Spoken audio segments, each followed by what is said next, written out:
Hello, good morning అండి. ఈరోజు మెంతుల గురించి చూద్దామని, దీని ద్వారా ఆకుని ఎలా ప్రాపగేట్ చేసుకోవాలో చూద్దామని వీడియో చేస్తున్నానండి. ఈ మెంతుల్ని మెంతి అని, ఫెనోగ్రీక్ అని ఇలా నానా రకాల పేర్లతో పిలుస్తూ ఉంటారండి. దీనివల్ల చాలా యూజెస్ ఉన్నాయండి.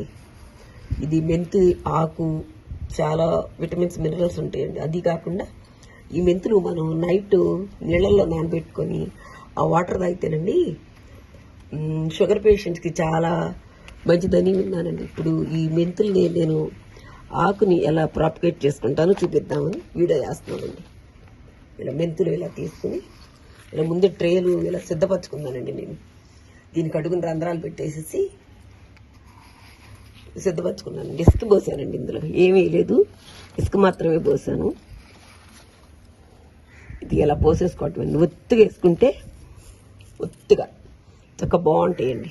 ఒత్తుగానే వేసేసుకోవాలి, ఎందుకంటే చాలా డెలికేట్ అండి. మొక్కలు ఊరినే పడిపోతాయి. ఇలా ప్లాస్టిక్ ట్రేల్లో అట్లా వేసేసుకుంటే భలే వస్తాయండి.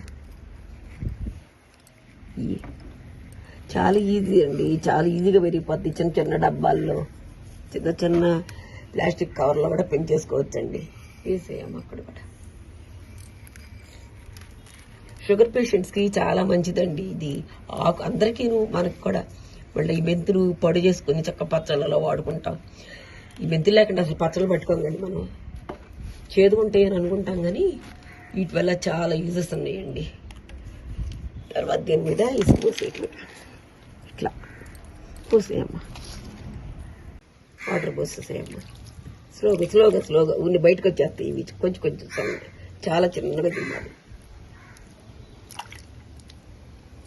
ఇలా నీళ్ళు పోసేసుకుని పోయమ్మ, నా చేతి మీద పోయి ఇట్లా చెయ్యటం పెట్టుకొని పోసుకోవాలి. ఈజీ, ఊరినే బయటకు వచ్చేస్తాయండి. ఇవి తేలిగ్గా ఉంటాయి.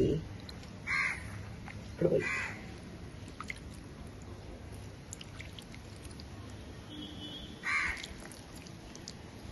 ఇసుక పెట్టేద్దాం. ఈ బయటకు వచ్చేస్తాయండి, చాలా తేలిగ్గా ఉంటాయి.